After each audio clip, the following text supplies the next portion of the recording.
There's a moment right before everything changes, where the world goes quiet. Not peaceful quiet, not the kind you get on a Sunday morning when the coffee is hot and the birds are just starting up outside. I mean the other kind. The kind where your body knows something before your brain catches up. Where the hair on your arms lifts and your chest gets tight and some ancient part of you, buried way down under all the civilization and technology and rational thinking, just whispers, something is wrong here. I felt that moment standing in the lower docking bay of Meridian Station, 3 weeks into what was supposed to be the most boring assignment of my career. And I almost walked away from it. I almost did. My name is Caleb Rourke. I was 34 years old when this happened. I'm 41 now, and I still think about it almost every day. Not in a dramatic way, not like some war veteran haunted by ghosts. More like the way you think about a piece of music that changed something in you. You can't explain exactly what it changed. You just know you're not the same person you were before you heard it. Let me back up. Meridian Station sits at the edge of what most species call the outer corridor, the space between the galactic collective's central territories and the wild fringe, where the old empires used to hold ground before the unification accords dissolved most of them into history. It's not a glamorous posting. It never was. The station is old, built in 3 separate construction phases across 200 years, so the architecture doesn't quite match itself. You'll walk from a corridor with smooth polymer walls and embedded lighting into one with exposed conduit pipes and blast-riveted steel, and the transition is jarring every single time, even after months of it. I was assigned there as a welfare liaison, a title that sounds important and means almost nothing in practice. The Galactic Collective created the Welfare Liaison program about 30 years ago, after some particularly ugly incidents involving the mistreatment of what they diplomatically call transported fauna, which is the bureaucratic way of saying animals moved across planetary systems, usually for trade, exhibition, or the private collections of people with more money than decency. My job was to inspect transport holds, review documentation, flag violations, write reports. Mostly I flagged small stuff. Inadequate water systems, substandard bedding material, holding containers that were technically legal but clearly miserable. I filed reports. The reports went somewhere. Occasionally someone got fined. The cycle repeated. I wasn't changing the galaxy, I knew that. Most days I made peace with it. The day everything changed started like every other day on Meridian. I woke up in my quarters on level 4, a room about the size of a generous closet, with a porthole that looked out into a maintenance corridor rather than open space, which tells you everything you need to know about the station's room assignment priorities. I made coffee using the small unit mounted above the sink. Real coffee, one of the few genuine comforts I'd managed to bring from Earth. The smell of it was enough to make the porthole into a maintenance corridor thing almost bearable. I checked my inspection roster for the day. 3 transports scheduled for review, standard stuff. A livestock freighter out of the Bren systems. Those always smelled terrible, but were rarely in violation of anything beyond basic dignity. A small private yacht carrying what the manifest listed as decorative aquatic specimens from the Velu archipelago, and something at the end of the list that made me pause. Transport vessel, QRV Solemn Passage, Registry Vorticai Sovereign Fleet, Cargo Manifest, Classified Cultural Heritage Designation, Inspection Access, Restricted, Liaison Required for Docking Authorization Only. I read it twice. Vorticai Sovereign Fleet, that was Empress Yena's fleet. The Vorticai weren't part of the Galactic Collective exactly.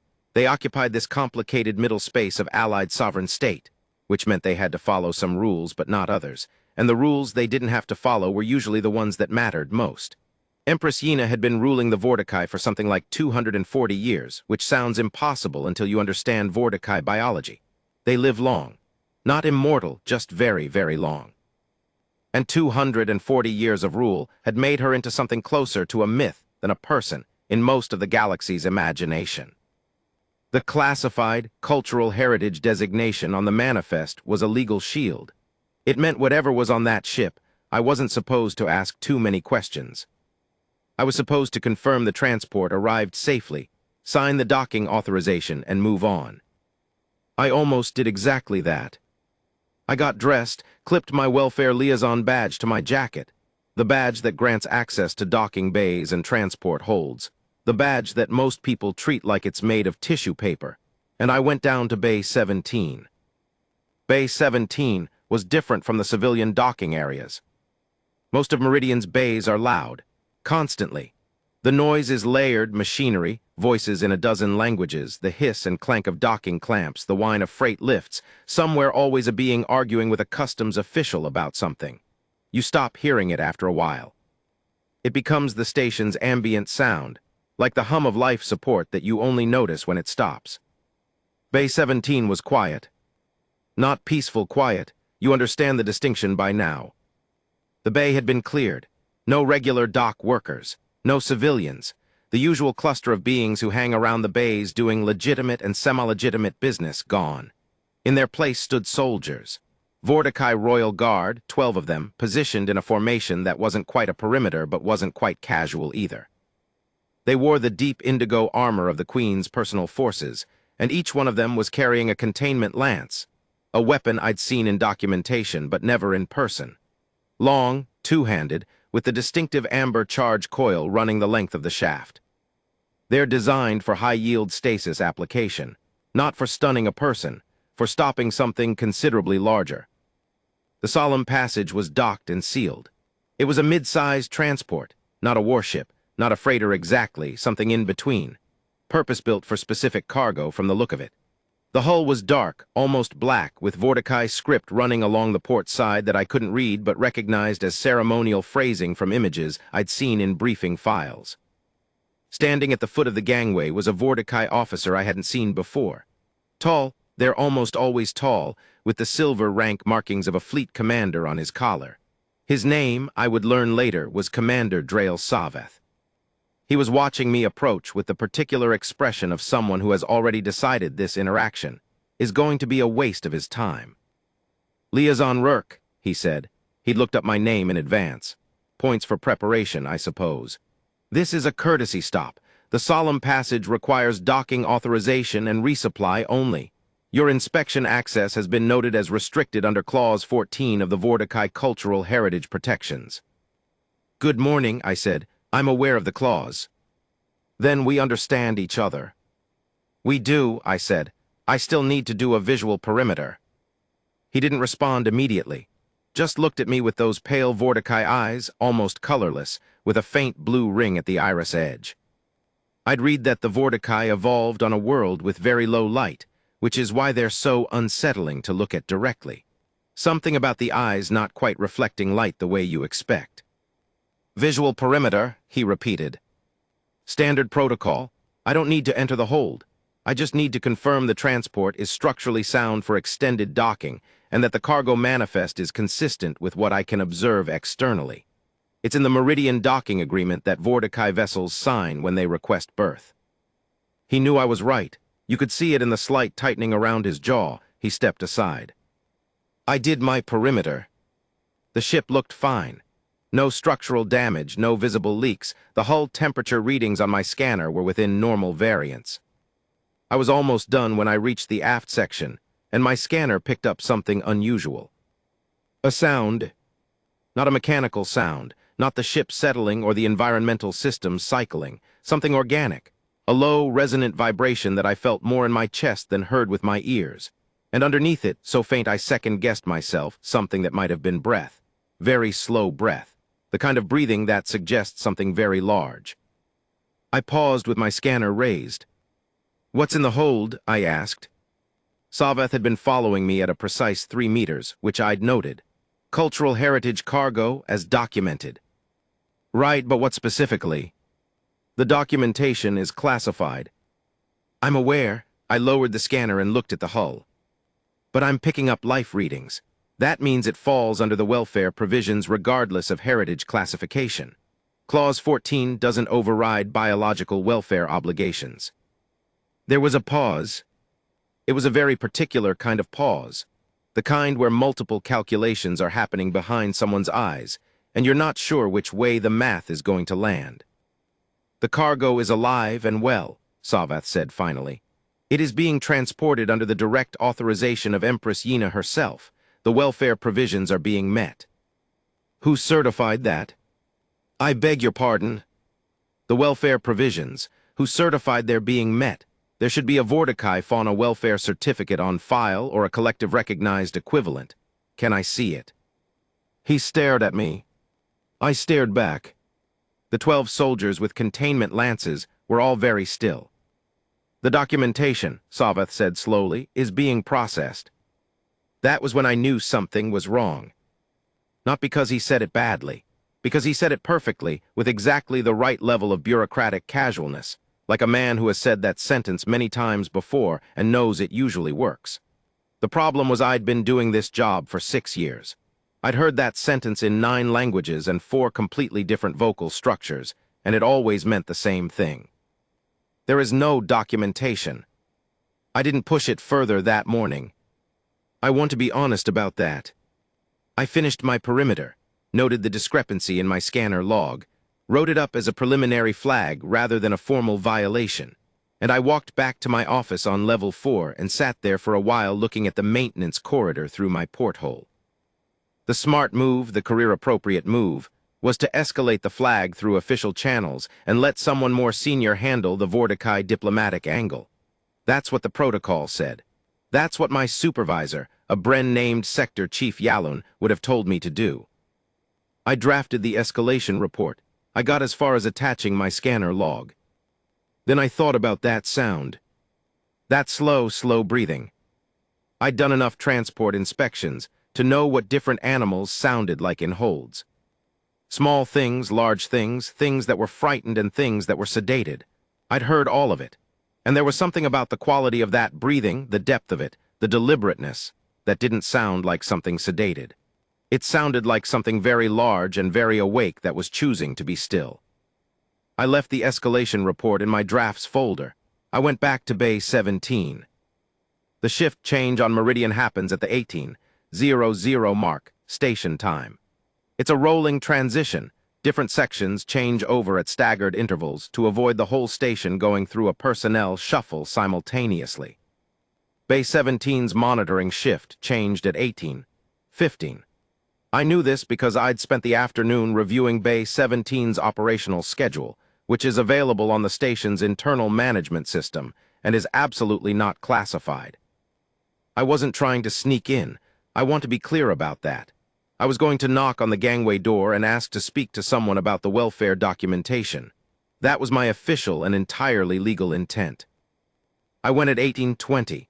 The 12 soldiers were still there, but the shift change had pulled 2 of them to the bay entrance for the handover, leaving a gap in the aft coverage. I walked past the spot where I'd heard the breathing earlier, pressed my hand against the hull, and listened. Still there, slower now, even more deliberate. And then the ship answered.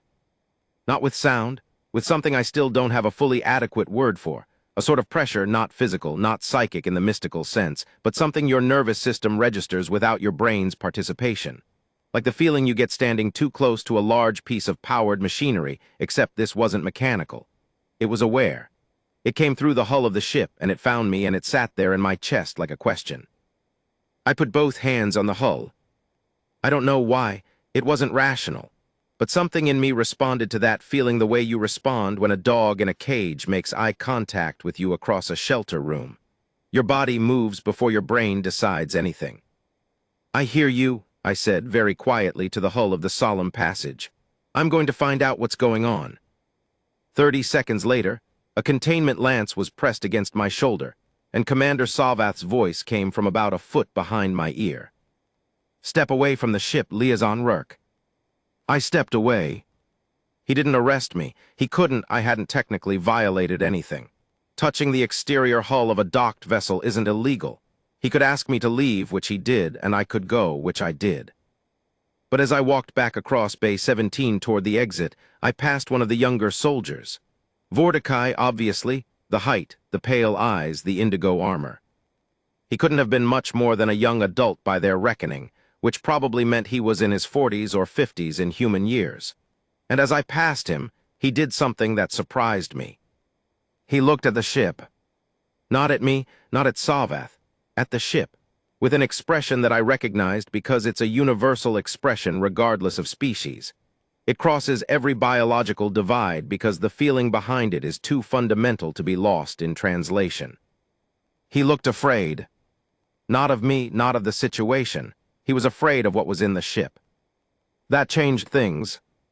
I went back to my quarters, and I stopped pretending I was going to let official channels handle it.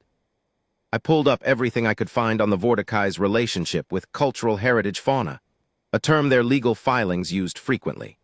Most of it was dry bureaucratic material, interspecies treaty language, the kind of reading that makes your eyes blur after the third page. But buried in a cultural registry document filed about 18 years ago, I found a reference. The Verathkai. The document described it in one paragraph, which is remarkable considering what the paragraph said. The Verathkai was a creature documented in Vorticai historical records going back over 1,000 years. It appeared in their oldest legends as the companion of the first queen, the founder of the Vorticai Empire. The legends described it as a beast of impossible size that could move through the world without touching it, that could feel the truth in living things, that chose its companions rather than being chosen. For centuries, it was considered mythological. Then about 60 years ago, one was found. Alive. In the deep ocean trenches of a moon in the outer Vorticai territories. One being, possibly the last. The document didn't say what happened after the discovery. The registry entry ended there, mid-sentence, like someone had stopped filing the paperwork. I sat with that for a long time. Then I looked up the distress reports from Vorticai Space over the past 8 months.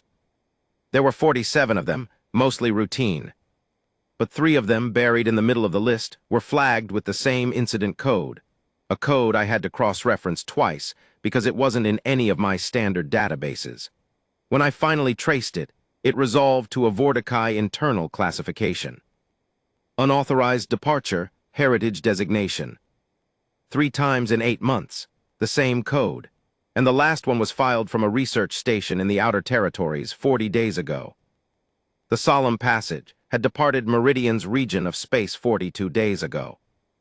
I closed my files, made another cup of coffee, stood by the porthole looking at the maintenance corridor for a long time. Then I started writing a different kind of report.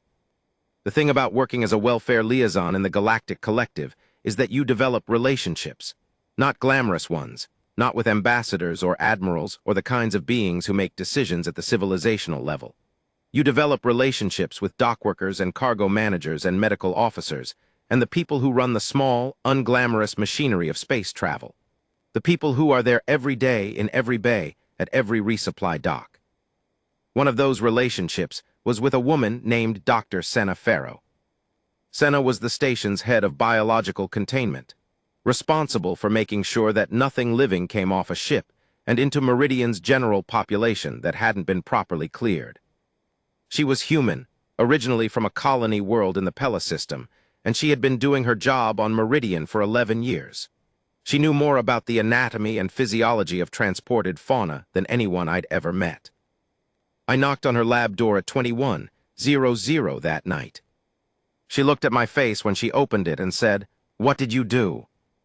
"I need your help with something," I said. That's not an answer to what I asked. "I know." She let me in. I showed her the scanner readings from my perimeter, the life signs, the breathing pattern, the thermal signature which I'd captured during my second visit and was now very glad I had. Senna looked at the data for a long time without saying anything. She pulled up her own databases, ran a few comparisons, pulled up a few more. I watched her expression shift through several phases: professional interest, professional confusion, professional alarm. "This thermal pattern," she said finally, "do you know what this is consistent with?" "I have a theory." "Does your theory involve a creature that should not, by any reasonable understanding of biology, exist?" "Yes." She looked at me over the top of her screen. "Where did you see this?" "Bay 17, Solemn Passage." "The Vorticai ship." "Yes." Another long pause. "Caleb the Vorticai." "I know. Their queen is not someone you want to." "I know that too." "And the soldiers with the lances." "I counted 12, I know." She closed her eyes briefly. When she opened them, there was a different expression there, not alarm anymore. Something more like resolution, the kind you see on someone who's made a decision they weren't expecting to make. "What do you need?" she said. What I needed was a legal angle. The Vorticai's Clause 14 cultural heritage protection was real, and it was solid. Under normal circumstances, it would have been enough to keep me out of that hold indefinitely. But Clause 14 had been written with artifacts in mind, physical objects, historical items, the material culture of a sovereign people. It had never been tested against a living being. The Galactic Collective's welfare provisions, on the other hand, were explicit. Any living being in transit through collective-affiliated space, regardless of registry, regardless of classification, was subject to biological welfare review if credible evidence of distress was documented. And that thermal signature Senna was looking at qualified as credible evidence. Not alone, not by itself, but combined with the absent welfare documentation, the incomplete manifest, and the incident codes I'd found in the Vorticai distress logs, which I'd saved to a personal drive, not the station system, because I wasn't entirely sure who had access to the station system. It built something that a collective welfare arbitrator could take seriously. The problem was time. The solemn passage was scheduled to depart Meridian in 48 hours. I filed the formal welfare review request at 23:47 that night. It went to Meridian's station commander, a Threxian named Garrison Mowell, with copies to the Collective Welfare Oversight Office and the Vorticai diplomatic attaché. I marked it urgent. I attached every piece of documentation I had. Then I went to sleep, because there was nothing else I could do until morning, and lying awake worrying is a spectacular waste of the only thing you can never recover. By 07:00 the next morning, I had three things waiting for me. First, a response from Commander Mowell's office, informing me that my request was being reviewed, and that I should expect a response within the standard processing window of 5 to 7 business days. I stared at that for a moment. 5 to 7 business days. The ship was leaving in 47 hours. Second, a message from Sector Chief Yalon, my supervisor, worded with extreme diplomatic care, but ultimately communicating that I had stepped into something considerably above my responsibility level, and that she was being asked pointed questions by people in positions she did not enjoy receiving pointed questions from, and that I should be prepared for a conversation.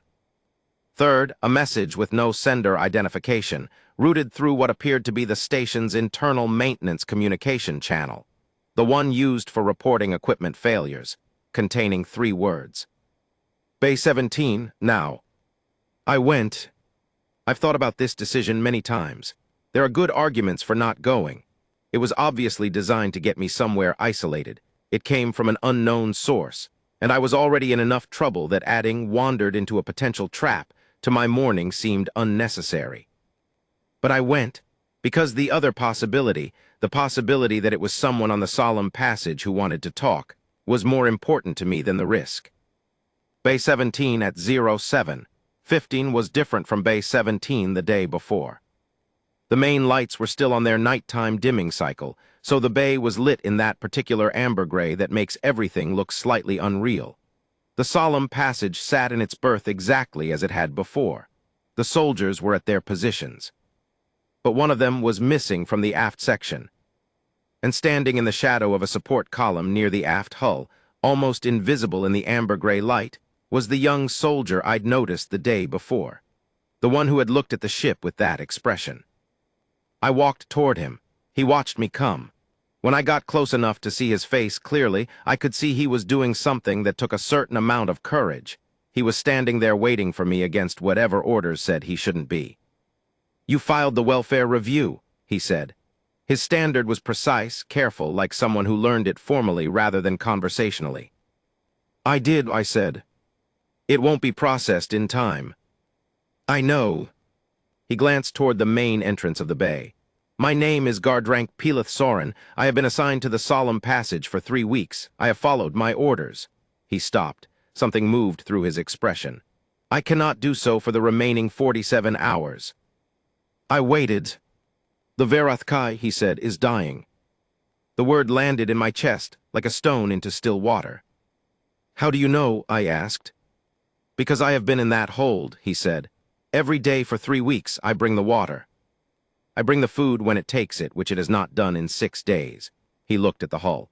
It stopped eating 6 days ago. Commander Savath says it is a behavioral pattern that the creature cycles through periods of fasting, but I have read the welfare records, the real ones, not the ones filed with the collective. He reached inside his armor and produced something, a data chip, slim and dark. The last record of the Verathkai taking food willingly was 4 months ago, before the... He hesitated, before it was contained. I took the chip, held it carefully. Peleth, I said, why are you telling me this? He looked at me with those pale Vortikai eyes. Up close, I could see that they weren't quite colorless. There was something deep in them, a quality that I think I'd describe as very old sadness, except this being was probably 50 years old and shouldn't have had it yet. Because, he said quietly, in 3 weeks I have not seen a single member of this crew stand next to the Verathkai the way you stood next to the hull. Everyone who comes near the hold does so quickly and leaves quickly. Even Savath keeps the inspection windows brief. Only you put your hands on the ship and stayed. I thought about the pressure I'd felt through the hull, the question sitting in my chest. It knew I was there, I said. Yes, said Peleth Soren. It has been waiting for you to come back. I have to be honest about what I felt in that moment, because I think it matters. I was scared, genuinely. Not of the creature, I hadn't even seen it yet. I was scared of the shape of what I was walking into. I was a welfare liaison for the Galactic Collective, 34 years old, 3 weeks into a routine posting, and I was standing in a dimly lit docking bay being handed a classified data chip by a Vortikai soldier while 11 other soldiers stood 30 meters away. Commander Savath was somewhere on that ship. Empress Yena's fleet had this vessel registered. And whatever was in the hold was the last of its kind. Normal people make the sensible decision in this situation. They take the chip, thank the young soldier, go back to their office and escalate through proper channels. They do the right thing in the safe way. I was normal, mostly. I was also holding a data chip that contained the real welfare record of what might be the most significant living being in the known galaxy. Can you get me into the hold? I asked. Peleth looked at me for a long moment. Then he said, yes. Part 2, the weight of it. I want to tell you what the hold looked like, because I don't think I'll ever fully get it out of my memory, and I think you should understand what we're talking about when I say the word, cage. The word implies something small, a box, metal bars. The kind of thing you think of when you think of zoos or shelters or the temporary holding containers I reviewed in my regular inspections. Small enough to walk around. Small enough that the thing inside it was always bigger than its space. The hold of the solemn passage wasn't small. It was the entire interior of the ship. They'd gutted it, removed everything except the structural supports and the environmental systems. The whole space was one continuous chamber, probably 40 meters long and 20 wide, with a ceiling height that had been cut into the upper deck to give clearance. The lighting was dim, not Meridian's amber gray, something warmer, a deep amber that I suspected was calibrated to approximate the bioluminescent glow of deep ocean trenches on Vortikai moons. And in that space, in the center of it, lay the Verathkai. Let me try to describe it accurately, because I've heard the descriptions that circulated afterward, and most of them got it wrong in the direction of making it sound terrifying. It wasn't terrifying. I want to be very precise about this. It was enormous. That part the descriptions got right.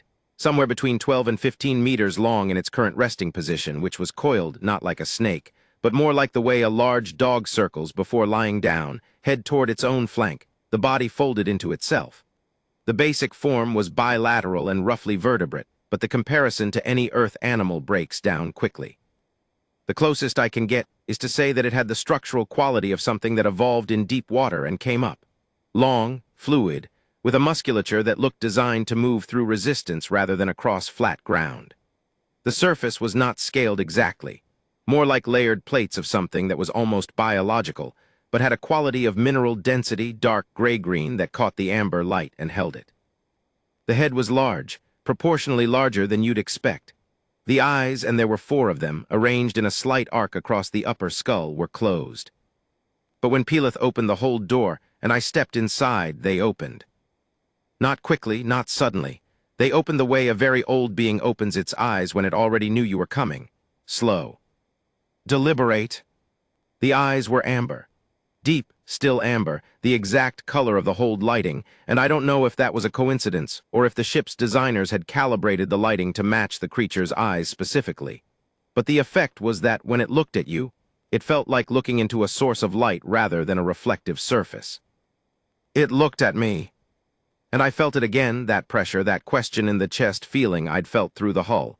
Only now it wasn't filtered through several meters of ship hull. It was direct, immediate. It wasn't painful, it wasn't aggressive. The closest description I have is that it felt like being understood. Not read, not scanned, not analyzed, understood.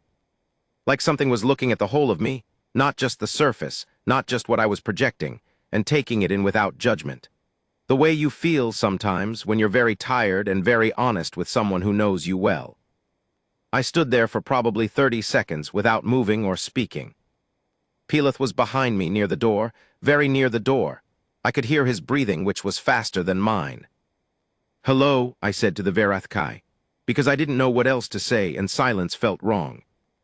One of those enormous eyes moved, not to track me. It was already tracking me, just shifted slightly, the way eyes do when something internal changes.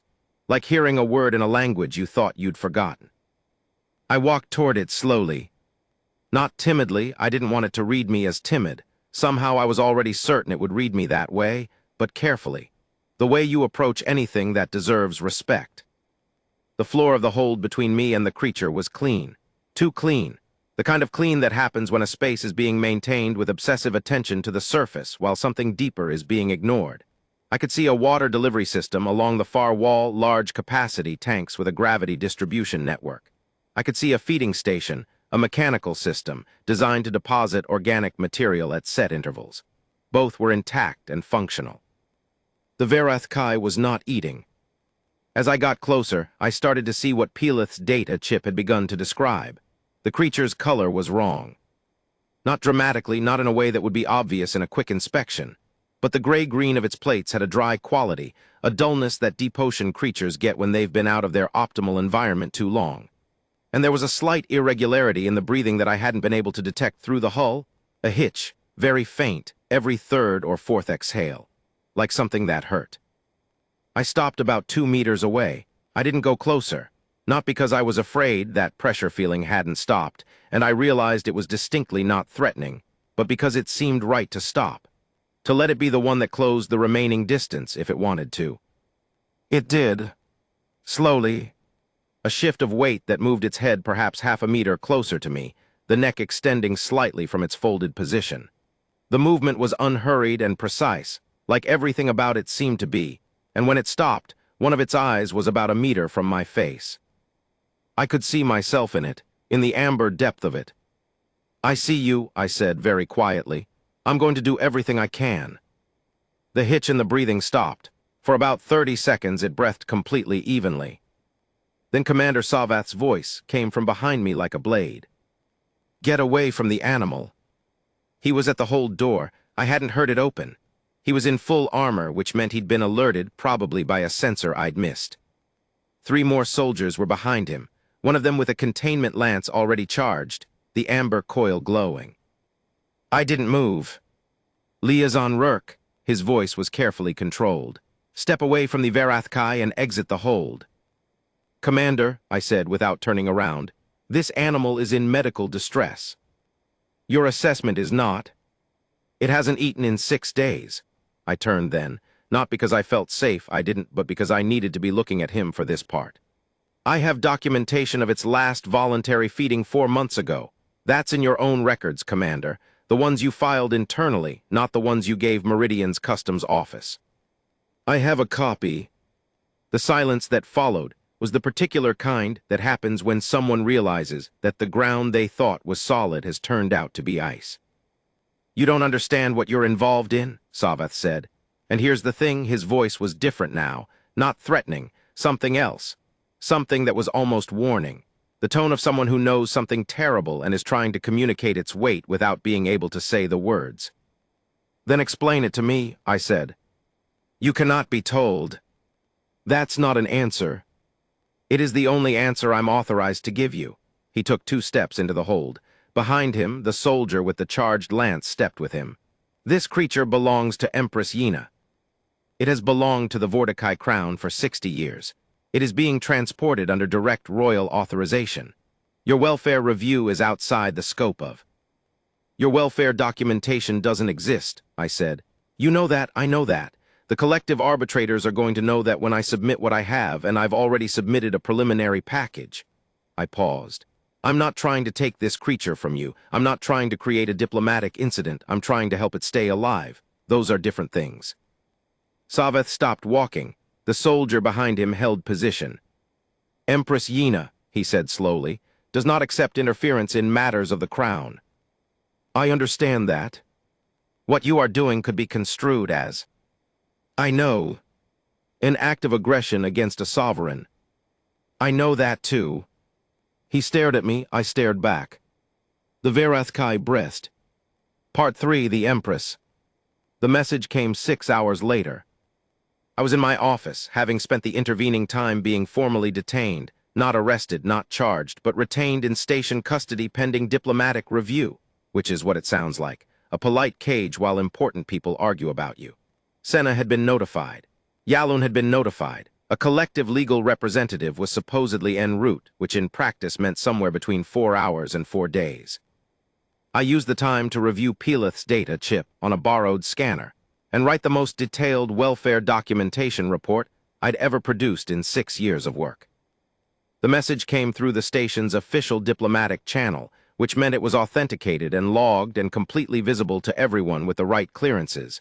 It was brief. The header identified the sender as the office of Empress Yina, sovereign of the Vordakai. The body contained 2 sentences. The liaison is to be brought to the solemn passage at 20:00 station time. He will come alone. Garrison Mowell, Meridian Station Commander, delivered this to me personally, a measure of how seriously everyone was taking it. He is a Threxian, which means he's approximately my height but 3 times as wide, with a face that communicates very little by human standards, but which I'd learned over 3 weeks to read reasonably well. You don't have to go, he said. I know. The collective legal rep. Won't be here in time, I said. She's leaving in 36 hours. The creature, Mowell said carefully, is the property of. No, I said, and I meant it calmly, not angrily, but I meant it fully. It isn't. He looked at me for a moment. I'll go, I said. At 20:00, I walked across Bay 17 alone. The 12 soldiers were still there. Containment lances, indigo armor, the amber coil glow. They watched me cross the bay and none of them moved. Pelith was among them. He didn't look at me. But as I passed him, his right hand, hanging at his side, made a small gesture I didn't recognize, 2 fingers briefly extended, a slight outward movement. A Vordakai gesture. I didn't know what it meant then. I found out later. It's the one you make for someone walking into something difficult when you want to acknowledge the difficulty without speaking it aloud. Not quite good luck. More like, I see what you're doing and it matters. Savath was at the gangway. He didn't speak. He led me onto the ship and through its corridors, narrower than I'd have expected, clearly not designed for passengers, and stopped at a door that was different from the others. Different in the way that things are different when they've been given attention. The material was the same, but it had been worked, carved, almost, with the same ceremonial Vordakai script I'd seen on the hull. And the door was warm when Savath touched the release mechanism. Warm in a way that metal isn't usually. It opened into a room that was clearly the ship's communications chamber. The main screen, the data arrays, the transmission equipment. And on the screen, in real-time transmission, was Empress Yina. I had seen images of her. Most species in collective space had seen images. She'd been ruling for 240 years, and in that time had acquired a visual presence that is hard to describe without sounding like you're exaggerating. The Vordakai aged differently from humans, not the way humans typically imagine aging, the progressive decline. They consolidate. Over very long lives, they become more concentrated versions of themselves. Whatever is essential in them becomes more so. Empress Yina looked like someone who had been rendered essential. She was not physically imposing. Medium height, medium build by Vordakai standards. Silver hair, not white, silver, with a quality of light that didn't seem entirely to come from the room. The pale eyes of her species, but with something in them that made Savath's pale eyes look recent. She was wearing nothing ceremonial, a plain garment, dark, the kind of thing you wear when you weren't planning to be seen. She was looking at me like she'd been expecting something, and wasn't sure yet if I was it. Liaison Rourke, she said. Her standard was native level. Probably better than native. It had the quality of someone who had spoken the language long enough to have shaped some of its current usage. Sit down. There was a seat in front of the screen. I sat. You've been inside my hold, she said. Yes. You touched the Verath Kai. I didn't touch it, I approached it. Something moved across her face. You felt it. Yes. What did it feel like? The question surprised me. I don't know what I'd been expecting, anger, interrogation, some version of the diplomatic pressure I'd been experiencing all day. Not curiosity. It felt like being understood, I said, by something that didn't have any reason to. She was quiet for a moment. That is the first accurate description I've heard from anyone who wasn't Vorticai, she said. The xenobiologists who studied it in the first years described it as a low-frequency electromagnetic effect on the limbic system. The philosophers in my court called it the eye of the first queen looking through the creature. My commanders call it a threat assessment mechanism. She paused. It is none of those things. What is it? I said. It is what you said, understanding. She clasped her hands on the desk surface in front of her. The Verath Kai has been alone for a very long time, Liaison Rourke. The xenobiologists estimate it is between 300 and 400 years old. We don't know exactly. We don't know because the creature itself does not operate on a timeline we can fully track. We know it was alive when my grandmother's grandmother was crowned. We know it was encountered in those deep trench systems before any Vorticai vessel had the technology to reach them. We suspect it was alive when the first queen walked. We cannot prove it. She looked at me steadily. We also cannot prove it wasn't. 400 years, I said, alone. We didn't know it existed, she said. That's not an excuse. It is a fact. No Vorticai knew of it. For 400 years it lived in those trenches with no others of its kind. We have found no genetic relatives, no historical siblings, no indication of a breeding population. It is, as far as we know, the only one. It has been the only one for a very long time. I thought about what it would mean to be the last. Not in an abstract way, in the physical, daily, moment-to-moment way. To wake up every day in a universe that no longer contained anything like you. What happened 60 years ago, I said, when you found it? Her hands moved slightly. We encountered it. There is a difference. A research vessel was doing deep survey work on the third moon of Vorath Keln. They registered anomalous life signs in the secondary trench system. They sent a submersible. The Verath Kai came to the submersible, not aggressively, simply came to it, made contact.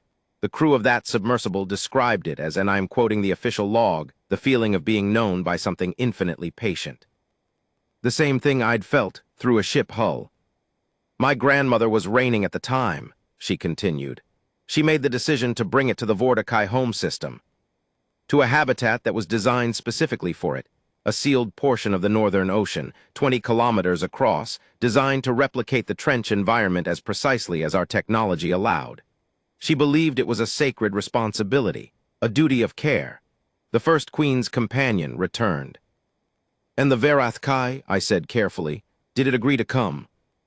The question landed in the room like a dropped weight. Empress Yina did not look away from me.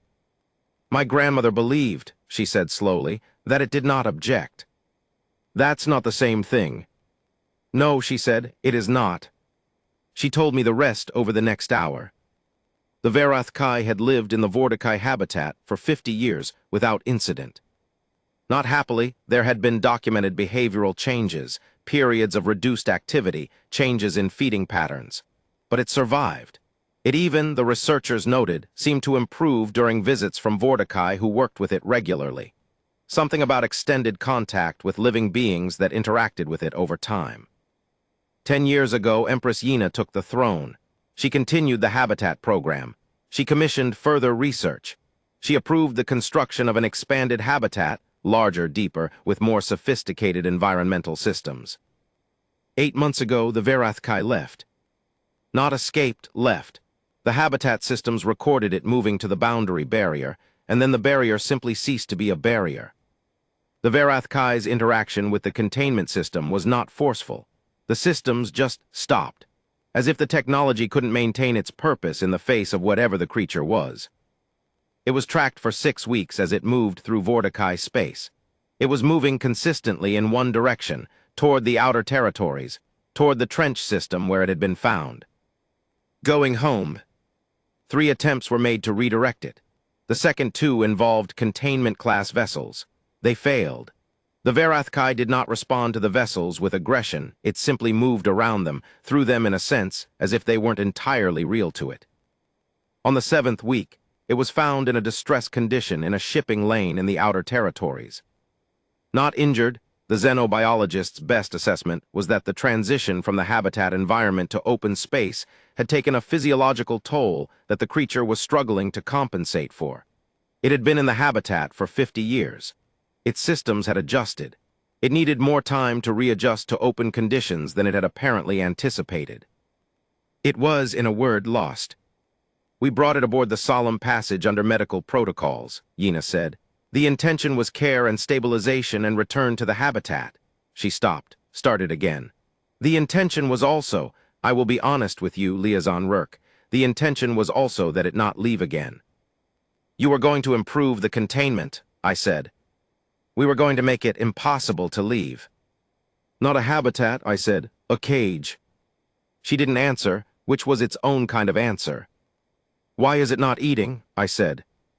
We believe, Yina said, and for the first time her voice had a quality that I recognized as pain, that it has decided not to. That landed on me hard. I'd heard of animals that stopped eating in captivity before. It's not rare. In confined conditions, under stress, various species make biological choices that look like giving up, but are more accurately understood as a kind of bodily honesty. The body refusing to maintain itself in conditions the organism cannot accept. But those were animals without, as far as we understood, full conscious agency. They were responding to instinct and physiology.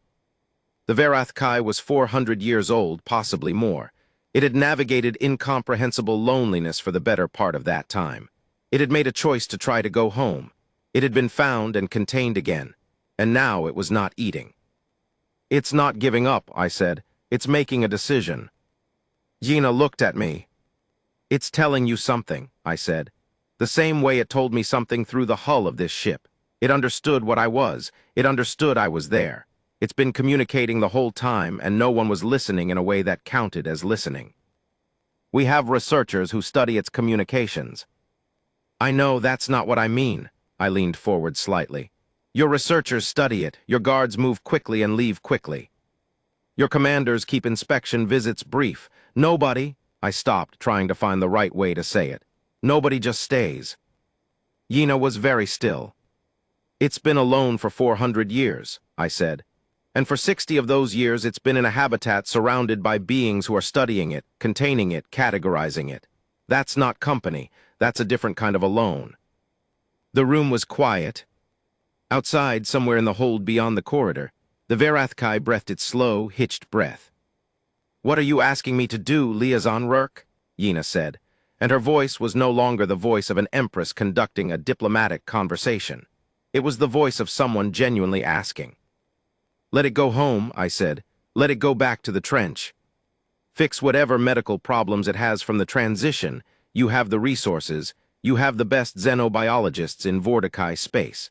Stabilize it properly, and then take it back to where it came from and let it go.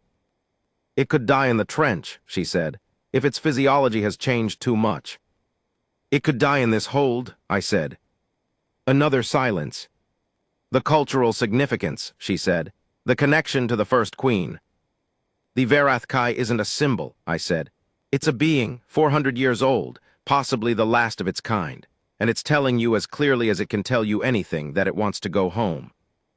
Part 4, what happened next? She didn't answer immediately. I didn't expect her to. I just told an empress of 240 years of reign to release what her culture had considered sacred for 6 decades.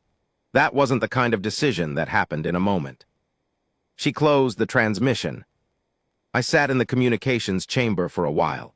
Savath came in eventually and told me I was free to return to my quarters, not under detention, not under escort, just free. I walked back across Bay 17. Pelith was still at his position, the 2-finger gesture again as I passed. I went to my quarters, I made coffee, I looked at the maintenance corridor. At 03, 30 station time, my communications unit chimed. A message, authenticated through the Vorticai diplomatic channel, from Empress Yina's office. 4 sentences. The solemn passage will not depart on its scheduled timeline. Medical stabilization protocols for the cargo are being revised under direct royal authority. The welfare liaison Rurk is invited to participate in the medical stabilization process in an advisory capacity, subject to his agreement. Appropriate documentation will be filed with the Galactic Collective Welfare Oversight Office. I read it twice.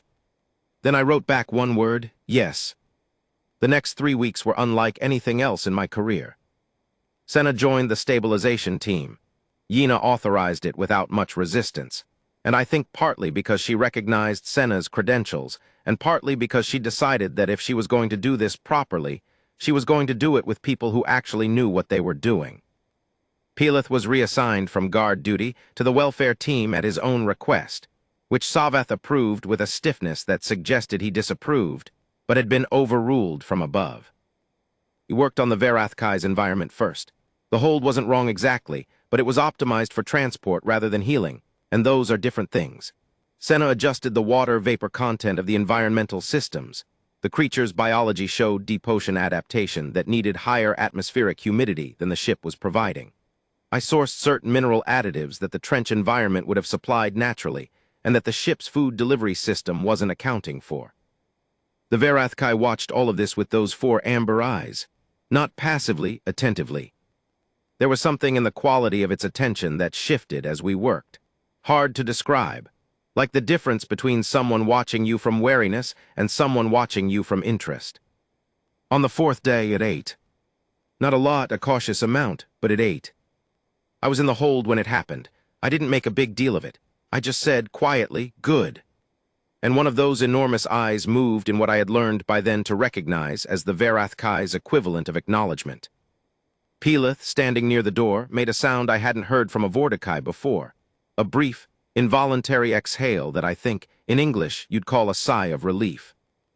On the 9th day, Empress Yina joined the transmission again. Not to conduct business. She appeared on the communications screen in the hold itself. Savath had arranged a mobile unit at her request, and she sat there for an hour, in her plain, dark garment, watching the Verathkai while I worked on the environmental systems nearby. She didn't speak.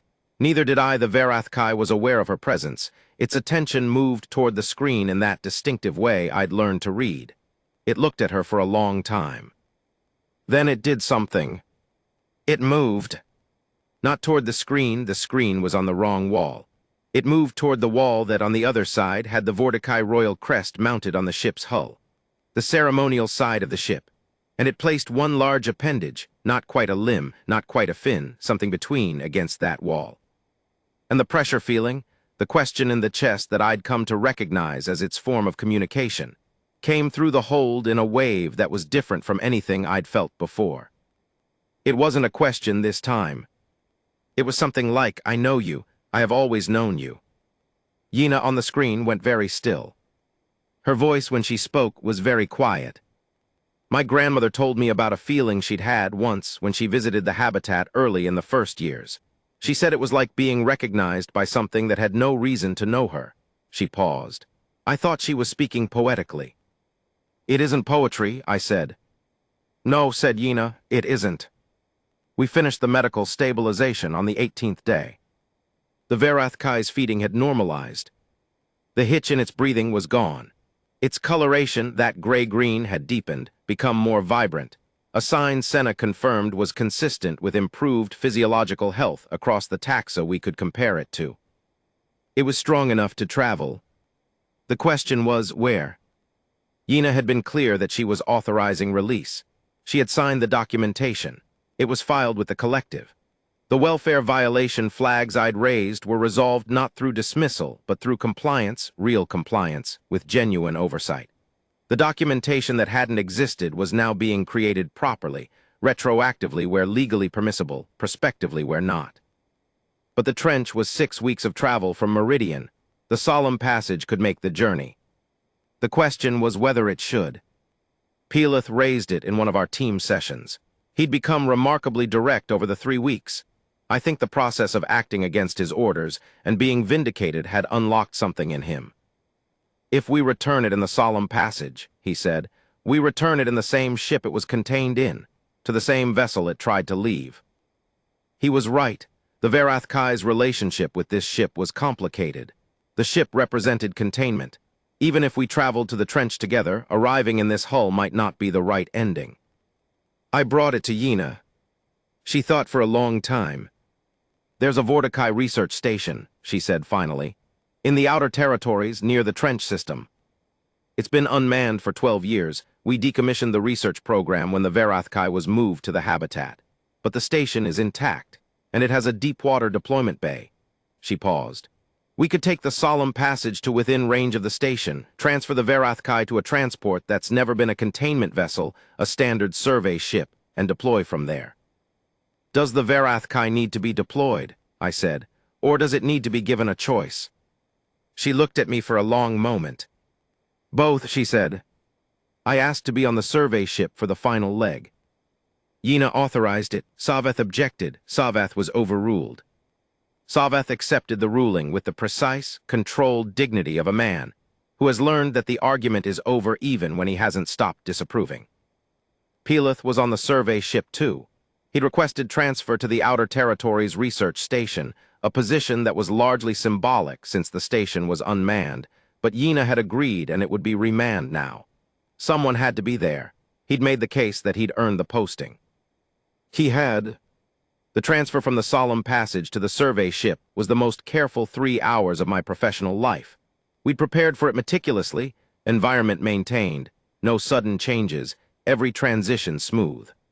The Varathkai moved through the process with a patience that I'd learned to recognize not as passivity, but as trust. It was trusting us. After everything, it was still trusting us. That did something to me. I'm not going to pretend it didn't. The survey ship was smaller, closer quarters. The hold was not 40 meters long, it was 15. The Varathkai barely fit, which in different circumstances would have been a welfare concern. But in the survey ship, something was different. The Varathkai settled into that smaller space with a quality that reminded me of the way animals sometimes prefer enclosed spaces when they're healing. The intimacy of it. For 3 days we traveled. Peleth and I spent several hours each day in the hold, not doing anything specific, not studying, not maintaining, just being there. The pressure feeling was constant and warm. Something different from what I'd felt the first night in Bay 17. Something that felt less like a question and more like a conversation. I didn't understand all of it. I'm not going to pretend I did, but some of it was clear enough. The way sometimes, when you're sitting with someone, you know what they mean without them saying it, because the meaning is in how they're sitting, in the quality of the silence they're keeping. I understood it had been very lonely, and it had not expected to be less lonely.